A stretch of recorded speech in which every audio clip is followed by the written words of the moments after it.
శ్రీ గణేశాయ నమః. శివానంద లహరి 55వ శ్లోకం. ఆజ్ఞాయామిత తేజసే శృతిపదైర్వేద్యాయ సాక్షాయతే విద్యానందమయాత్మనే త్రియగత సంరక్షణోద్యోగినే ధ్యేయాయాఖిలయోగిభిః సురగణైర్గేయాయ మాయావినే సమ్యక్ తాండవ సంభ్రమాయ జటినే సేయం నతిశంభవే.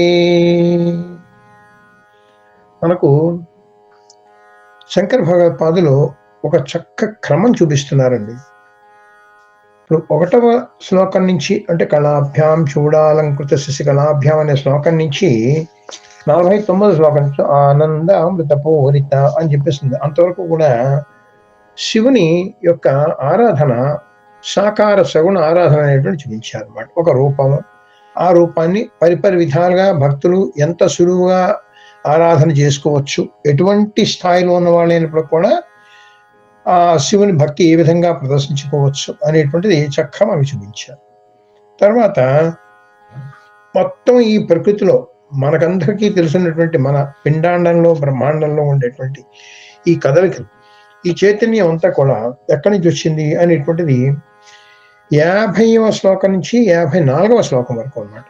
చూసారా? సంధ్యారంభ విజృంభితం అనేటువంటి 50వ శ్లోకం, సంధ్యాధర్మ దినాచయో అనేటువంటి శ్లోకం 54. అంతవరకు కూడా శివ ప్రదోష నాట్యం, శివ ప్రదోషణలు చేసేటువంటి ఆ శివతాండవం అనేటువంటిది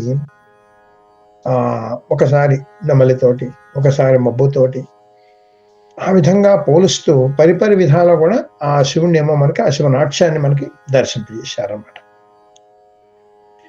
ఇప్పుడు శివునిలో ఉండేటువంటి తాత్విక నిర్గుణ నిరాకార లక్షణాలు ఏమిటి అనేటువంటి చూపిస్తున్నారు. అసలు ఆయన రూపం ఏమిటండి? నిరాకారం. మరి మనందరికీ కూడా మన స్థాయిలో ఆయన ఆకారంగానే మనం చేస్తున్నాం. ఒక ఆకారమో, లేకపోతే ఒక లింగమో, ఒక విగ్రహమో, లింగమో, లేకపోతే ఇప్పుడు ఆయన చూపించినట్టుగా ఒక తాండవ నృత్యమో ఈ విధంగా చూపించారు. ఆయన అసలైన అది స్వరూపం ఏంటైంది?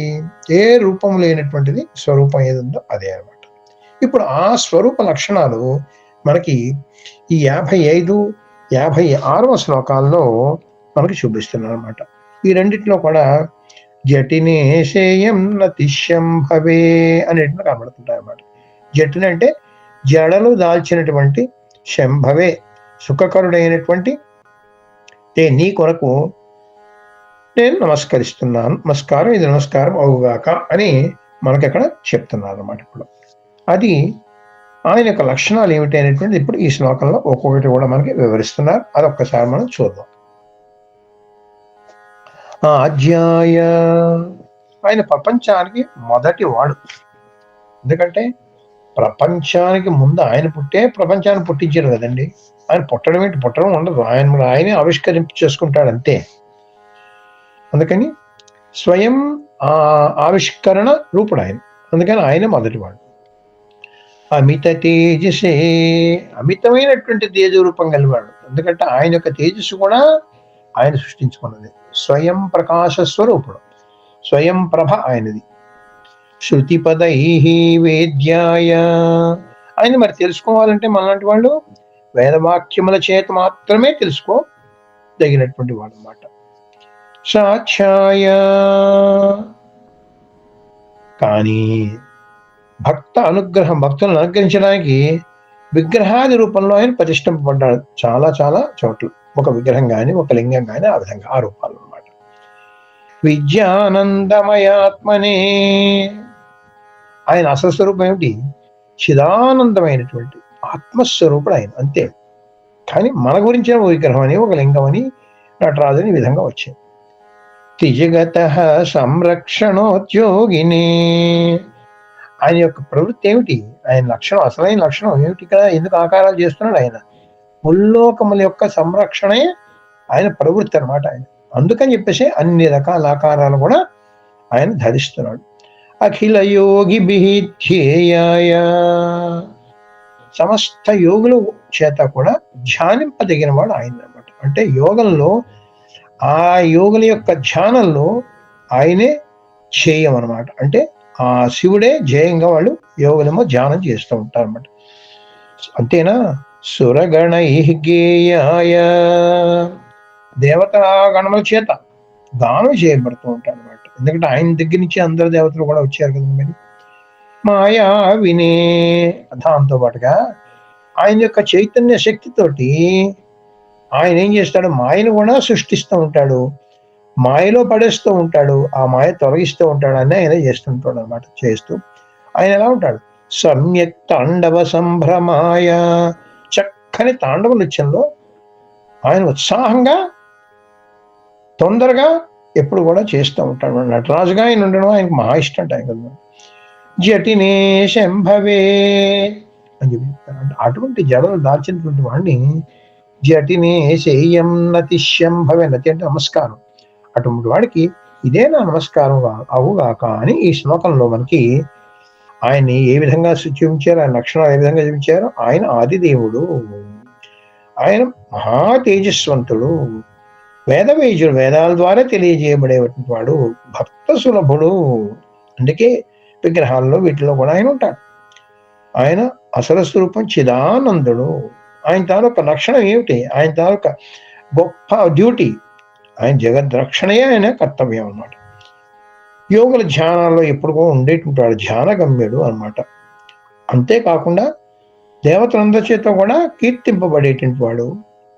ఆయన చిచ్చక్తియుతుడు, అంటే చేతనాస్వరూపుడు అనమాట. అటువంటి వాడు తాండవ నృత్యం చేయడంలో ఆయనకి ఎంతో ఆనందం అనమాట. అందుకని ప్రదోష కాలంలో శివతాండవం అనేది చేస్తుంటే సమస్త దేవతలు కూడా ఆయన చుట్టూ ఉన్నారు, మనం చూసాం కదండి 54వ శ్లోకంలో కూడా. అందుకని ప్రదోష సమయంలో శివుణ్ణి కానీ మనం దర్శనం చేసుకుంటే సమస్త దేవతాగణాలను కూడా దర్శింపజేసుకుంటుంటే భాగ్యం మనకు కలుగుతుంది అనమాట. ఆయన అటువంటి వాడు, ఆయన జటాధారి, ఆయన సుఖకరుడు అయినటువంటి ఆ శివుడికి నమస్కారం అని చెప్పేసి జటినేశయం నతి శంభవే. ఇప్పుడు ఇదే ఒకటంతో మనకు 56వ శ్లోకంలో కూడా ఏం చెప్తున్నారో ఒక్కసారి మనం ఇప్పుడు చూద్దాం. శివానంద లహరి 56వ శ్లోకం. నిత్యాయత్తి గుణాత్మనే పురజితే కాత్యాయని శ్రేయసే సత్యాయాది కుటుంబినే ముని మనః ప్రత్యక్ష చిన్మూర్తయే మాయా సుష్ట జగత్రయాయ సకలాంలాయాంత సంచారిణే సాయం తాండవ సంభ్రమాయ జటినే శయ్యం నతి శంభవే.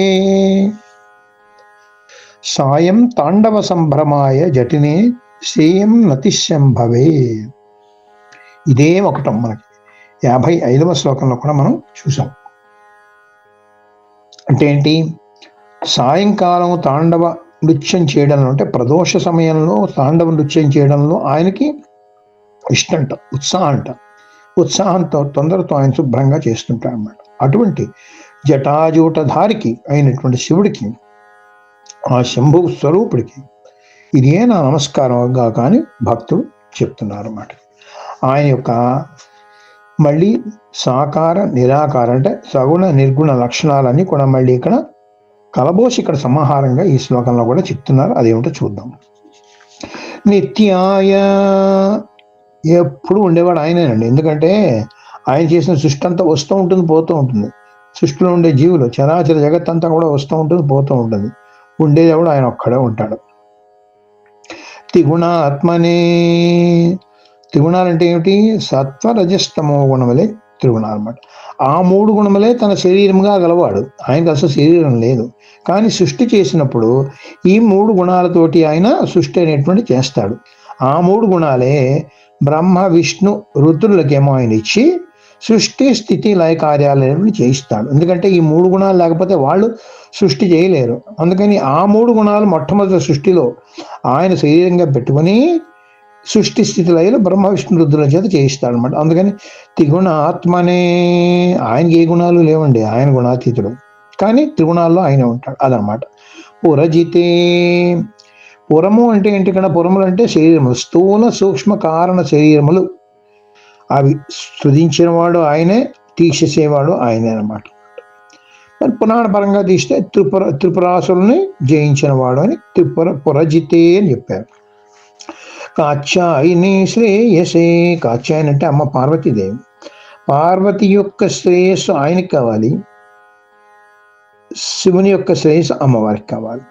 పార్వతీ తప ఫలితంగా ఆయన ఆవిష్కరించబడ్డాడు, ఈయన తప ఫలితంగా అమ్మవారు ఆవిష్కరించబడింది. ఇద్దరు ఒకటే కదండి. మరి అదే కదా నిజ తపఫలాభ్యాం అని మొదటి శ్లోకంలో చెప్పారన్నమాట. సత్యాయ భూత భవిష్యత్ వర్తమాన కాలంలో అనేటువంటివి లేనటువంటి వాడు ఆయన. ఆ త్రికాలాబాధితులు అంటారన్నమాట. అంటే సత్యము అన్నటువంటి ఉన్నది ఆయన ఒక్కడే, ఆయనకి ఏం కాలము లేదు, దేశము లేదు, అంతటా సర్వవ్యాపకమైనటువంటి వాడు ఆయన. కనుక ఆయన సత్యాయ, నిజమైన సత్స్వరూపుడు ఆయనే అనమాట. ఆయన అన్ని కాలాల్లో ఉండేవాడు ఆయనే, కాలాతీతుడు ఆయనే అనమాట. ఆది కుటుంబిని సృష్టి చేశాడు కదండి మొట్టమొదటి ఆయనే. అసలు సంసారం అంటే ఏమిటో చెప్పింది ఆయనే. అందుకనే మన ఇళ్ళలో ఫోటో ఉంటుంది. ఏమిటి? శివ కుటుంబం ఫోటోలు ఉంటాయి కదండి. శివుడు, పార్వతి, విఘ్నేశ్వరుడు, కుమారస్వామి, నంది అందరూ కలిసి ఉంటారు కదండి అక్కడ. అందుకని ఆ శివ కుటుంబం ఫోటోలు ఇళ్లలో పెట్టుకుంటే కుటుంబం కూడా అటువంటి సఖ్యతతో ఉంటుందని చెప్పి ప్రతి ఒక్కరు కూడా శివ కుటుంబం ఫోటోలు పెట్టుకుంటాం కదా. మరి అలాగ మొట్టమొదటి కుటుంబం అంటూ ఉన్నటువంటి వాడు ఎవడంటే ఆయనే.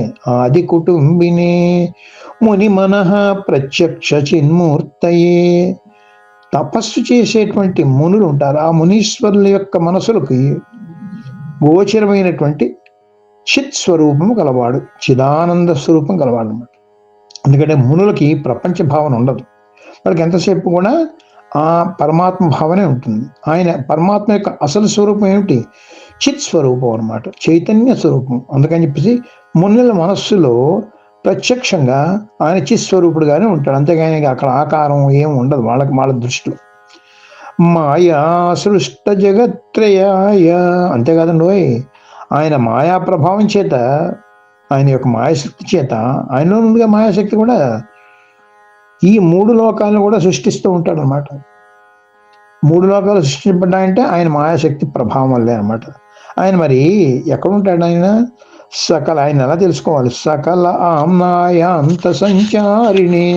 ఆమ్నాయం అంటే వేదములు, ఉపనిషద్వాక్యముల చేత, అంటే వేదవాక్కుల చేత బోధింపబడేవాడు, వేదవాక్కుల చేత తెలియబడేవాడు అని ఇక్కడ మనం గ్రహించాలన్నమాట. అదే చూసారా మనకి ఓంకార పంజరసుకి ఉపనిషదుజ్జాన కేళికల కంఠి ఆగమ విపిన మయూరి ఆర్యాం అంతర్విభావయే గౌరీ అనేటువంటి శ్లోకంలో అమ్మవారి పరంగా ఆవిడ ఉపనిషత్ స్వరూపిణి, ఉపనిషత్తుల్లో ఉండేటువంటిది, ఉపనిషత్తు ద్వారా తెలియబడేది అని ఓంకార స్వరూపిణి, ప్రణవ స్వరూపిణి అని చెప్పారు.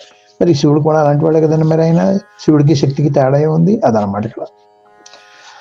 సాయం తాండవ సంభ్రమాయ. సాయంకాలం తాండవ నృత్యం చేయడంలో అత్యంత ఉత్సాహం కలిగిన వాడు. ఆ తాండవం అంటే ఆ తాండవం చేస్తూ ఉంటాడు. అటువంటి వాడు జటినే శేయం నతి శంభవే. అటువంటి జటాజుడధారి అయినటువంటి ఆ శంభునికి ఇదే నా నమస్కారం గాక అని చెప్పేసి ఆ శివుని యొక్క స్వరూప లక్షణాలు ఈ 55, 56 శ్లోకాల్లో చక్కగా చెప్పి మరి ఏం చెప్తారో రేపు తర్వాత మళ్ళీ చూద్దాం. ఓం నమ శివాయ. శంకర శంకర సాక్షాత్. మన మోహనవాణి కార్యక్రమాలు మీకు నచ్చినట్లయితే వెంటనే ఒక లైక్ చేయండి, అలాగే కామెంట్ చేయండి, ఎక్కువ మందికి షేర్ చేయండి. సబ్స్క్రైబ్ చేసుకోకపోతే వెంటనే మన ఛానల్కి ఇప్పుడే సబ్స్క్రైబ్ చేసుకోండి. ధన్యవాదాలు.